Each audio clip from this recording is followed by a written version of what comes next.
Algebra 2-3, Intercepts of Graphs, Day 2. All right, the first thing is not everything transferred over here when I was making copies, when I was creating these notes, so it didn't get copied over. So these three graphs we have actually have equations that go with them.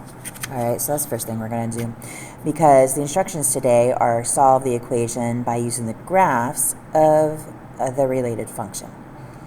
All right, so let's get our original equation for each of these. So this is 9 minus 1/3 x equals 7. Okay. And the original equation for this is 1/2 x squared minus 2 equals minus 3/2 x. And then this one down here is 2x minus 4 equals 2x minus 6. All right, so let's take these one at a time. Okay, for each example, we're going to find the related function, and then we're going to examine the graph to find the solutions. All right, so find the related function. All right, so we are going to do a couple things. All right, just moving this over a little, give myself a little room. So what we're going to do, we're going to set the equation to 0. And all that means is we're going to move everything on one side, and when we move everything on one side, there's going to be nothing left on that other side, and the number that symbolizes nothing is 0. So we're going to set the equation to 0. All right. Once you have that equation set to 0, then we can replace that 0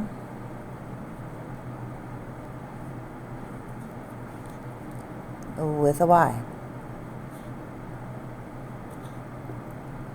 All right.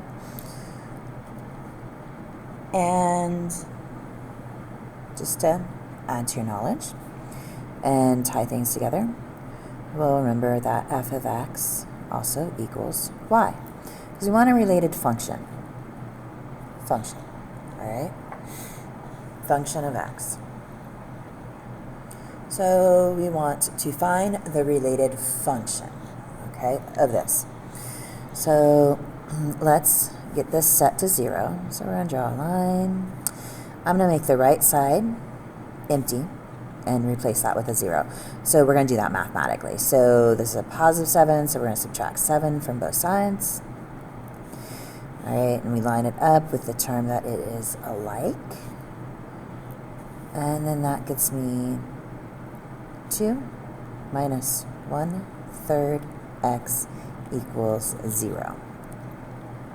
All right, then I can replace my 0 with y. And if I want to, I can replace the y with f of x. So my related function, all right, is 2 minus 1/3 x. All right, so we have a related function, all right, and we want to examine the graph to find the solution. And here's why, all right? Here's why. When you have a graph, your solution to your equation, your solutions, because we need to find the solution via the graph, your solutions are the x of your x-intercept, or intercepts, plural, if you have more than one intercept. All right, so let's check this out. Our x-intercept. Well, we have an x and a y we learned yesterday, all right? So your x-intercept is where your graph line crosses your x-axis. Now we have a y as well, but we're just going to focus on the x for right now. The y-intercepts, we use it a couple ways. We use it to find b in the equation of a line, and then it's also your initial value. But we use x, our x of our x-intercept, we use it as a solution. It is the solution for the equation. So let's see. That x-intercept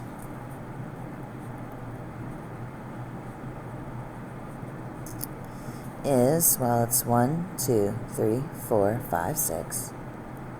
6, 0. Well, my x is 6. So my f of x should be, my x should be 6. So my answer should be 6. All right, let's check. Let's check. Let's put this 6 in here. 2 minus 1/3 times 6. All right, well, 2 minus, well, 1/3 of 6. 6 divided by 3 is 2. All right, and 2 minus 2 is, well, 0.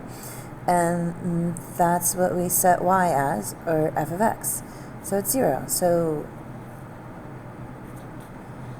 the x of your x-intercept is your solution. All right? So mathematically, we were able to prove that for the straight line. Now let's look at one where we can't quite mathematically prove it yet. Will we be able to at a future date in this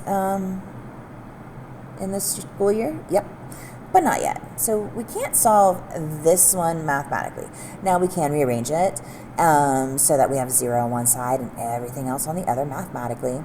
And we can actually even solve it graphically and know that it's going to have 2 answers because it has, what, 2 x-intercepts. All right, so let's first find the related function. All right, so this is the first thing we're doing, second thing we're doing.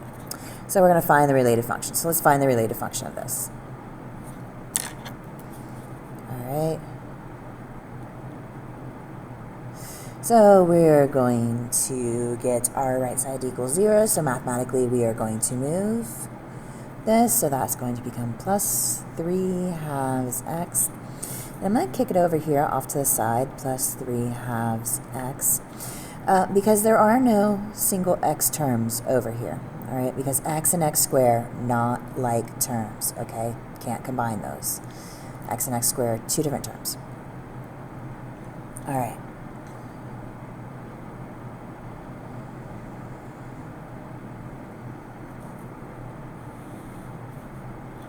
Set it equal to 0. Now, when we write these, we have a tendency to write these in standard form, and we saw this once on one of our bell ringers. I think it was last week. When you're doing standard form, you are writing each term and starting with your exponent with the highest. No, we start with your one with the variable with the highest exponent, which would be 1/2 x squared. So this is a positive, so it's 1/2 x squared, and then we go in descending order. So that's plus 3 halves x, then the minus 2. Don't forget, your sign goes with the number behind it. All right, so now we have our related function. Okay, that equals 1/2 x squared plus 3 halves x minus 2. That's our related function. And again, we will be able to solve this mathematically at a much later date, but not right now. Right now, we're going to solve it graphically. Okay, so we have 1 x-intercept and 2 x-intercepts. So we have 2 x-intercepts, and we read graphs left to right, just like we would a book. So I'm going to write my intercepts left to right. So my first intercept is 1, 2, 3, minus 4, 0. And 1, 0. It's both. And our answer, our solution, is -4 and 1. Now, like I said, later in this year, we will be able to mathematically solve that and prove it, but right now, we're just going to use our graph, and we're going to use our x-intercepts to solve it graphically. All right, let's look at the one down here. What's different about it? So I asked in class, what's different about it? And most everyone was able to see there's no x-intercept. But wait, I said the solution are the x's of the x-intercept. But we have no x-intercept. So what is our answer? Well, most people got to the conclusion that there is no solution for these because there's literally no x-intercept. So we have no solution. And we've hit no solution before. We've done it mathematically. We did it when we had identity, one solution, identity, no solution. Yeah, there were 3 options. We did it last unit. It was on your test. All right? So we have no solution. There's no solution. No solution. All right?